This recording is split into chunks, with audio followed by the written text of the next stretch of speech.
বৰপেটা ৰোডৰ সাৰ্বজনীন ৰঙালী বিহু সন্মিলনত ৰাজ্যৰ এগৰাকী উদীয়মান শিল্পী সানিধ্য ভূঞাক বিহু উদযাপন সমিতিয়ে গতিয়াই চৰম অপমান কৰা অভিযোগ অস্বীকাৰ কৰিছে বৰপেটা ৰোডৰ বিহু উদযাপন সমিতিয়ে। আমাৰ অসমবাসীলৈ এটা বিৰূপ প্ৰক্ৰিয়া যোৱাকালি আমি ফেচবুক পোষ্টত পাইছোঁ আৰু সেই পোষ্টটো পাই আচলতে আমি উদ্বিগ্নতা প্ৰকাশ কৰিছোঁ আৰু দুখ প্ৰকাশ কৰিছোঁ। কাৰণ আমাৰ এই বৰপেটা ৰোডৰ ৪৮ বছৰে ভূপেন হাজৰিকা, খগেন মহন্ত আদিৰে পৰা বিভিন্ন পুৰোধা শিল্পীয়ে ইয়াতে গীত পৰিৱেশন অনুষ্ঠান পৰিৱেশন কৰি গৈছে, কিন্তু আজিলৈকে তেনেধৰণৰ বৰপেটা ৰোডৰ কোনো আমাৰ ইয়াতে সন্মান লাঘৱ হোৱা নাই। কিন্তু এইবাৰ এইটো অজানিতে কিয় এইটো হ'ল তাৰ বাবে আমি দুখ প্ৰকাশ কৰিছোঁ। আচলতে এই বৰপেটা ৰোডতেই ঐতিহাসিক অসম সাহিত্য সভাৰ পৰা, অসম নাট্য সন্মিলনৰ পৰা বিভিন্ন অসমৰ ডাঙৰ ডাঙৰ অনুষ্ঠানবিলাক ইয়াত চলি আহিছে, কিন্তু আজিলৈকে আমাৰ বৰপেটা ৰোডৰ কোনো ধৰণৰ আঙুলিয়াব পৰাকৈ কোনো ধৰণে আমাক অসমবাসীয়ে আমাক হেয় প্ৰতিপন্ন কৰিব পৰা নাই।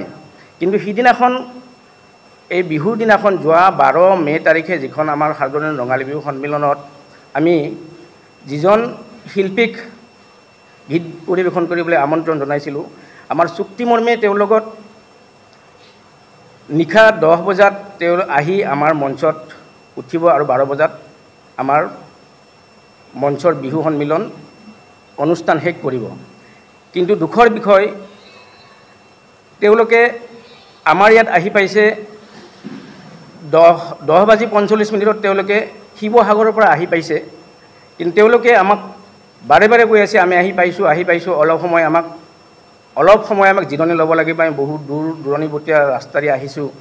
আমি তাৰ বাবেও তেওঁলোকক আমি ক'লোঁ আধা ঘণ্টা সময় আপোনালোকক দিম, আপোনালোকে আধা ঘণ্টা সময়ত গোটেইখিনি ইয়াতে আমাক সুকলমে আমাৰ প্ৰগ্ৰামখন চলাই দিয়ক। কিন্তু এইফালে 12 বজালৈকে তেওঁলোকে মঞ্চত উঠা নাই আৰু তেওঁলোকৰ যিটো ছাউণ্ড ছিষ্টেম অৰ্থাৎ যিটো শব্দযন্ত্ৰ যিটো তেওঁলোকে আনিছে, তেওঁলোকে সেইটো ব্যৱহাৰ কৰিব নোৱাৰিলে, বিভিন্ন বিজুতি ঘটি আছে। তেওঁলোকে ক'লে যে আমাৰ এইটোত আমি বিজুতি ঘটি আছে, আমি তাত কৰিব নোৱাৰিম, গতিকে আপোনালোকৰ যদি শব্দযন্ত্ৰটো আছে আপোনালোকৰ শব্দযন্ত্ৰটো আমাক ঠিক কৰি দিয়ক, আমি তাতে গীত পৰিৱেশন কৰিম। তাৰপিছত আমি আমাৰ শব্দযন্ত্ৰটো ঠিক কৰি দিলোঁ। দিয়াৰ পিছত আমাৰ যিখিনি দৰ্শক আচলতে 9টা বজাৰ পৰা 10 বা 11 বজালৈকে দৰ্শকে এটা বিহু চাম বুলি তেওঁলোকে আগ্ৰহেৰে বাট চাই থাকে, যাৰ ফলত 12 বজালৈকে যেতিয়ালৈকে আমাৰ শিল্পীজন মঞ্চত উঠা নাই বা গীত পৰিৱেশন কৰা নাই, একচুৱেলি আমাৰ দৰ্শক অতিষ্ঠ হোৱাটো স্বাভাৱিক। অতিষ্ঠ হৈ দৰ্শকে কিছুমান কটু মন্তব্য ৰভামণ্ডপৰ পৰা কৰিছে যদিও আমাৰ সমিতিৰ এটা দায়িত্ব আছে। সমিতিৰ দায়িত্ব হ'ল যাতে কোনো ধৰণৰ অনিয়ন্ত্ৰিত পৰিস্থিতি আমাৰ ইয়াতে হ'ব নোৱাৰে, তাৰ কাৰণে আমাৰ দায়িত্ববোধটো আমি পালন কৰাৰ বাবে মঞ্চত কিছুমান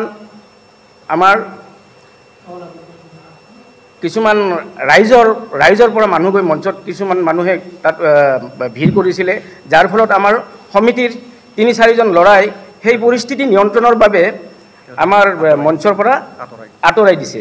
আৰু যিটো ভিডিঅ' ইয়াতে প্ৰকাশ কৰিছে, সেই ভিডিঅ'টো সম্পূৰ্ণ এটা মিছা ভিডিঅ' দিছে। সেই ভিডিঅ'টোত আচলতে আমাৰ সমিতিৰ মানুহখিনিয়ে পৰিস্থিতি নিয়ন্ত্ৰণ কৰাৰ বাবেহে তাত উঠিছিলে। তেওঁক আচলতে প্ৰটেকশ্যন দিয়াৰ কাৰণে, তেওঁক যাতে কোনো ধৰণৰ অশালীন ব্যৱহাৰ কৰিব নোৱাৰে বা বেয়া ব্যৱহাৰ কৰিব নোৱাৰে, তাৰ বাবে আমাৰ সমিতিয়ে মানুহখিনি নমাই দিছিলে। আৰু যিকেইজন মানুহ নমাই দিছিলে বা এজনক গতিয়াই দিছিলে, সেইজন কিন্তু আমাৰ শিল্পীৰ মানুহ নহয়, আমাৰ বৰপেটা ৰোডৰে ৰাইজৰ মানুহ। তেওঁ আমাৰ লগত উপস্থিত আছে, সুভাষ দাস এখেত আছিলে, এখেতক গতিয়াই দিছে। এখেত কোনো কলা কুশলী বা শিল্পী নহয় বা বাদ্যযন্ত্ৰীও নহয়। এই ভিডিঅ'টোকে তেওঁলোকে ওলোটাকৈ অসমৰ ৰাইজক বুজাইছে যে বিহু কমিটিখনে তাত মাৰপিট কৰিছে বা বেয়া ব্যৱহাৰ কৰিছে বুলি তেওঁলোকে উত্থাপন কৰিছে। আচলতে সম্পূৰ্ণ মিছা কথা। আমি তেওঁলোকক সম্পূৰ্ণ টকা দিয়াৰ পিছতহে মঞ্চত উঠিছে। আমি সম্পূৰ্ণ তেওঁলোকক টকা বৰঙণিখিনি, আমি যিখিনি বৰঙণিত আমাৰ চুক্তিপত্ৰ হৈছিলে, চুক্তিমতে আমি পইচাখিনি তেওঁলোকক দিছিলোঁ। আৰু সিদিনাখন ৰাইজক যিটো মৰ্যাদা দিব লাগে এগৰাকী শিল্পীয়ে, সেই শিল্পীগৰাকীয়ে ৰাইজক কোনো ধৰণৰ মৰ্যাদা দিয়া নাই আৰু আমাৰ সমিতিকো মৰ্যাদা দিয়া নাই। কাৰণ তেওঁলোকে আমি অহাৰ লগে লগে তেওঁলোকক কৈছিলোঁ যে আপোনালোকে এটা কাম কৰক, যদি আপোনালোকৰ শব্দযন্ত্ৰত বিজুতি ঘটি আছে আপোনালোকে ৰাইজক আপোনালোকে জনাওক মঞ্চৰ পৰা ৰাইজক কওক যে আমাৰ এইটো বিজুতিৰ কাৰণে আমি অকণমান আমাৰ দেৰি হৈছে বুলি তেতিয়াও ৰাইজ হয়তো শান্ত হ'লহেঁতেন তেওঁলোকে সেইটোও নকৰিলে বাৰে বাৰে কোৱাৰ পিছতে তেওঁলোকে সেইটো ক'বলৈ অপাৰগ আছিলে আৰু তাৰপিছত এনেকুৱা বিহু সমিতিত ইমান ৰাতি 12 বজাৰ আচলতে আমাৰ 12 তাৰিখে যদিও আছিলে আমি 13 তাৰিখে সেই বিহুখন পাতিব লগা হৈছে 12 বজাৰ পিছত যেতিয়া মঞ্চত এগৰাকী শিল্পী আমন্ত্ৰিত শিল্পী উঠে তেতিয়া ৰাইজ অতিষ্ঠ হোৱাটো স্বাভাৱিক আৰু কিছু ইয়াত তেনেকুৱা ধৰণৰ পৰিস্থিতি নিয়ন্ত্ৰণ কৰিবলৈ আমাৰ সমিতি দায়বদ্ধ কাৰণে আমি তাত হস্তক্ষেপ কৰিবলৈ বাধ্য হৈছিলোঁ ভিডিঅ'টো সম্পূৰ্ণ মিছা ভিডিঅ' দিছে সেই ভিডিঅ'টোত আচলতে আমাৰ সমিতিয়ে নিয়ন্ত্ৰণৰ বাবে তাত আছিলে আচলতে তেওঁক অপদস্থ কৰাৰ কাৰণে নাছিলে পৰা গৈ মঞ্চত উঠিছিলে মঞ্চত উঠাৰ পাছত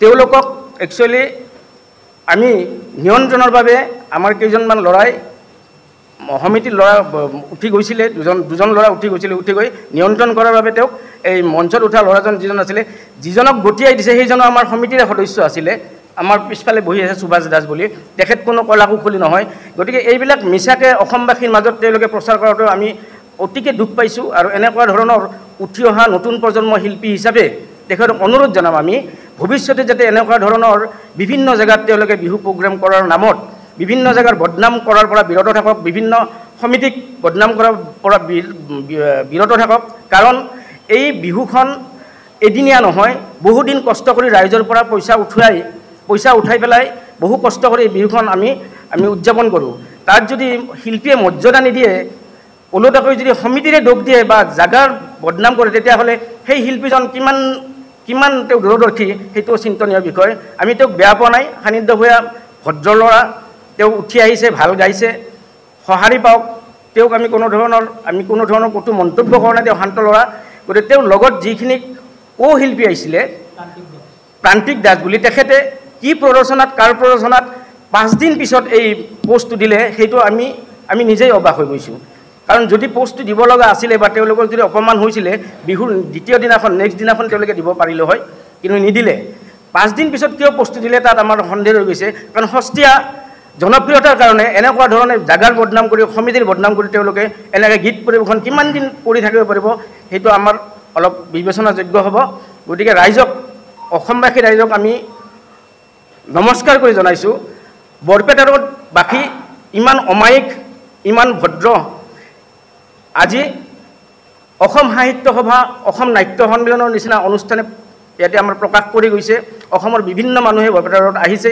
তেওঁলোকে চাই গৈছে আমাৰ এইখন সমাজ বিভিন্ন জাতি জনগোষ্ঠীৰে ভৰপূৰ গতিকে ইয়াত মিছাতে আমাৰ এই সমাজখন ভাঙিবলৈ এই সৰু ল'ৰা বুলিয়ে কৈছোঁ সান্নিধ্য ভূঞা প্ৰান্তিক দাস এওঁলোকে একো আতি গুৰি নজনাকৈ এনেধৰণে মন্তব্য কৰাটো বা এনেধৰণে পোষ্ট দিয়াটো আচলতে দুৰ্ভাগ্যজনক বুলি আমি বিবেচনা কৰিছোঁ তেওঁলোকৰ যিটো আমাৰ শব্দযন্ত্ৰটো তেওঁলোকে 3 বজাত আবেলি 3 বজাতে তেওঁলোকে সাজু কৰিছিলে 3 বজাৰ পৰা ঠিক কৰি আছে 3 বজাৰ পৰা 12 বজালৈকে তেওঁলোকে শব্দযন্ত্ৰটো ঠিক কৰিব নোৱাৰিলে ৰাতি 12 বজালৈকে নোৱাৰিলে যাৰ ফলত আমাৰ কমিটিৰ শব্দযন্ত্ৰৰে তেওঁলোকে গীত পৰিৱেশন কৰিব লগা হৈছে এইটো দুৰ্ভাগ্যজনক আমি পইচা দিহে আমি একজন শিল্পীয়ে আমি আমন্ত্ৰণ কৰিছোঁ ৰাইজে আগ্ৰহেৰে চাব আহে ৰাইজ কিমান সময়লৈকে ধৈৰ্য ধৰিব পাৰে সেই কথাটো অসমৰ ৰাইজে বিবেচনা কৰিব ইয়াত সমিতি আৰু বৰপেটাৰ ৰাইজৰ আচলতে কোনো দোষ নাই সঁচা দোষখিনি কৰিছে তেওঁলোকে চুক্তিমতে কাম কৰিছে নে তেওঁলোকে নিজে ভাবি চাওক যদি চুক্তিমতে কাম কৰিছে তেতিয়াহ'লে আমাৰ ওপৰত তেওঁলোকে ওজৰ আপত্তি দৰ্শক আমি তাত মানি ল'ব পাৰিলোঁ হয় এটা কথা উঠিছে সুৰাপান কৰাটো এটি সহজ কথা সুৰাপান কৰা বুলি ক'লে যে মানুহবিলাক সুৰাপাই হৈ যাব সেই কথাটো এই কিছুমান অনুষ্ঠানত হয় থাকিব পাৰে তাৰে মাজত 2-এজন ডেকা ল'ৰা কোনোবাই সুৰাপান কৰিব পাৰে কিন্তু তেওঁলোকে যিটো কৈছে যে সান্নিধ্য ভূঞাক চোলাত ধৰি টানি লৈ গৈছে এইটো সম্পূৰ্ণ মিছা কথা কৈছে কোনো ধৰণত ইয়াতে আমাৰ সেই ব্যৱহাৰ কৰা হোৱা নাই তেওঁক আৰু কিবা অকণমান যদিও তাত যুক্তিতৰ্কৰে কিবা অকণমান কথাৰ কটাকটি হৈছে তাত আমি সমিতিয়ে গৈ সেইটো পৰিস্থিতি নিয়ন্ত্ৰণ কৰিছোঁ সেই কথাটো অশ্লীল গালি গালাজ পৰা বুলিও তেওঁলোকে এটা হেৰিত কৈছে কিন্তু আচলতে সেইটো সম্পূৰ্ণ মিছা কথা অশ্লীল গালি পাৰিব লগা যদি কোনোবা আছিলে দৰ্শকৰ মাজত বাহিৰৰ পৰা কোনোবাই কৰিছে যদিও আমি গম নাপাওঁ, কিন্তু তেওঁৰ ওচৰত তেনেধৰণৰ কোনো অশ্লীল গালি গালাজ কৰা হোৱা নাই। প্ৰান্তিক দাস এটা সৰু ল'ৰা, আচলতে এখন ঠাইৰ বা এখন সমিতিৰ ইতিহাস নজনাকৈ তেওঁলোকৰ কোনো ধৰণৰ আঁতিগুৰি নোলোৱাকৈ এটা মন্তব্য কৰাটো সহজ কথা। তেনেদৰে মন্তব্য কৰিলে যে এখন সমাজ ভাঙি যাব পাৰে, সেই সৰু ল'ৰাজনক মই আপোনালোকৰ দ্বাৰাই মই সকীয়াই দিছোঁ, তেওঁলোকে যাতে যিহেতু বয়সৰ প্ৰতি সন্মান ৰাখি, তেওঁলোকৰ বয়সৰ প্ৰতি সন্মান ৰাখি কথা বতৰাবিলাক কয়, তাৰ কাৰণে মই অনুৰোধ জনাইছোঁ। এই চুক্তিটো আছিলে তেখেতে 10 বজাত আহিব, 10 বজাৰ পৰা তেখেতে মঞ্চত উঠিব, 12 বজাত শেষ কৰিব। তেখেতে আহি পালে 11টা বজাত, প্ৰায় 11টা বাজিছে। শব্দযন্ত্ৰ যিখিনি আছিলে তেওঁলোকৰ বিকল আপোনালোকক ইতিমধ্যে তেখেতে ক'লে এটা কথা বাৰে বাৰে কৈ আছে যে 11টা বজাত আহি পোৱাৰ পিছত কৈছে যে আমাক আধা ঘণ্টা 1 ঘণ্টামান ৰেষ্ট দিয়ক, বহুত দূৰৰ পৰা আহিছোঁ। যে বহুত দূৰৰ পৰা যদি আহিছে তেওঁলোকে শিৱসাগৰৰ পৰা প্ৰগ্ৰাম কৰি অহা বুলি আমাক কৈছে, কিন্তু আগতেতো আমি জনা নাছিলোঁ তেওঁলোকে শিৱসাগৰৰ পৰা আহিব নে বৰপেটাৰ পৰা আহিব। আমিতো আমাৰ লগত কোনো ধৰণৰ কথা নাই। তেখেতসকলে কৈ আছে বাৰে বাৰে যে ইমান দূৰৰ পৰা অহাৰ পিছত আমি প্ৰগ্ৰাম কেনেকৈ কৰিম। আপোনালোকে যদি সঁচাকৈ ইমান দূৰত প্ৰগ্ৰাম ৰাখি বৰপেটা ৰোডত আহিছে, প্ৰায় 400 কিলোমিটাৰ, আপোনালোকে বৰপেটা ৰোডত প্ৰগ্ৰামটো ৰাখিবই নালাগিছিল। কাৰণ কিয়, আপোনালোকে জানে যে শিৱসাগৰৰ পৰা বৰপেটা ৰোড আহি পালে মিনিমাম 12 পৰা 13 ঘণ্টা সময় লাগে। তে সেইটো বস্তু বিবেচনা কোনে কৰিব, আমাৰ কমিটিয়ে কৰিব না সান্নিধ্য ভূঞাৰ টিমে কৰিব। গতিকে তেওঁলোকৰ শব্দযন্ত্ৰ ঠিক নহ'ল, আমাৰ শব্দযন্ত্ৰ ব্যৱহাৰ কৰি তেওঁলোকে প্ৰথমে আৰম্ভ কৰিলে। আৰম্ভ কৰাৰ পিছত এটা আপোনালোকক গুৰুত্বপূৰ্ণ কথা কওঁ যে তেখেতসকলৰ যিটো শব্দযন্ত্ৰৰ যিবিলাক আপোনাৰ তাঁৰ চাৰ লগোৱা থাকে, কোনো তাঁৰ চাৰ কানেকশ্যন হোৱা নাছিল। ট্ৰেকত গানটো পাব্লিকক মানে ৰাইজক দেখুৱাৰ কাৰণে ট্ৰেকত আৰম্ভ কৰিছিল। ট্ৰেকত আৰম্ভ কৰাৰ পিছত যেতিয়া আপোনাৰ হাতবিলাক হিলাই আছে, এনেই বস্তুবিলাক কোবাই আছে, তেতিয়া আমাৰ কিছুমান ৰাইজে ক'লে এইবিলাক কি, এইটো কি। তেতিয়া সান্নিধ্য ভাই নিজে এনেকৈ নমস্কাৰ কৰিছে, ভুল হৈছে। তাৰপিছত আৰু নতুনকৈ আৰু আমাৰ কানেকশ্যনবিলাক সংযোগ কৰি তাৰপিছত তেওঁলোকে সংগীত অনুষ্ঠান আৰম্ভ কৰিছে। সংগীত অনুষ্ঠান আৰম্ভ কৰাৰ পিছত কোনো ধৰণৰ তাতে অপ্ৰীতিকৰ ঘটনা ঘটা নাই, আৰু যিখিনি তাতে ঘটনা ঘটিব বিচাৰিছিল স্বাভাৱিকতে থাকিব পাৰে, কোনো উত্তেজিত লোক থাকিব পাৰে, সেইটো কমিটিৰ বুলি যে তেওঁলোকে প্ৰচাৰ কৰি আছে, তেওঁলোকেতো প্ৰমাণ কৰিব নোৱাৰে। কাৰণ কি কমিটিৰ প্ৰত্যেকৰে একোটা বেজ আছে, প্ৰত্যেকৰ বেজ আছে। যিগৰাকী ব্যক্তিসকলে মঞ্চত উঠিছিল তেওঁলোকৰতো কোনো বেজ নাছিলে। সেই বেজ নথকা ব্যক্তিসকলক আমাৰ কমিটিৰ লোকে মানে তেখেতসকলক প্ৰটেকশ্যন দিয়াৰ কাৰণে তাৰ পৰা মঞ্চৰ পৰা ধুনীয়াকৈ তেওঁলোকক ওলাই লৈ আহিছে। সেইটো কমিটিৰ মানুহে ভালহে কাম কৰিছে তেওঁলোকক প্ৰটেকশ্যন দিয়াৰ কাৰণে।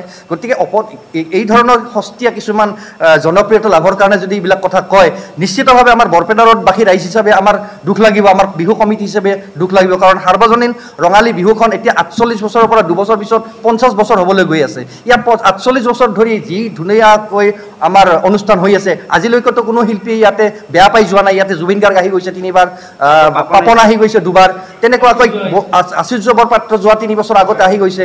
বিভিন্ন ভূপেন হাজৰিকাতো বহুবাৰ আহি গৈছে, খগেন মহন্ত ইয়াত বহুবাৰ আহি গৈছে। ইয়াতে কোনো শিল্পীয়েতো আজিলৈকে কোনো এনেধৰণৰ আচৰণৰ বলি হোৱা বুলি আমি জনা নাই বা তেখেতসকলে ক'ব নোৱাৰে। কিয় এতিয়া সস্তীয়া ৰাজনীতিৰ সস্তীয়া এই যিটো জনপ্ৰিয়তাৰ কাৰণে তেখেতসকলে কিয় ফেচবুকত এইবিলাক কৰি আছে আমিতো ধৰিব পৰা নাই। তেওঁলোকক আমি বেয়া পোৱা নাই। উঠি অহা যুৱক, উঠি অহা যিহেতু সংগীত শিল্পী তেওঁ, আৰু তেখেতৰ ভাল হোৱাটো আমি বৰপেটা ৰোডবাসী হিচাপে কামনা কৰিছোঁ। গতিকে অসমৰ ৰাইজক যিটো তেওঁলোকে বিৰূপ প্ৰতিক্ৰিয়া দিছে তাৰ কাৰণে আমি দুখ প্ৰকাশ কৰিছোঁ, আৰু ভৱিষ্যতে যাতে কোনো অসমৰ চুকে কোণে বিভিন্ন জেগাত তেওঁ অনুষ্ঠান কৰক, যাতে কোনো কমিটিক বা কোনো ঠাইত যাতে বদনাম নকৰে, তাৰ কাৰণে আমি তেওঁলোকক নমস্কাৰ দিছোঁ। ধন্যবাদ। সৰভোগৰ পৰা শহীদুল আলীৰ ৰিপৰ্ট, DA 365।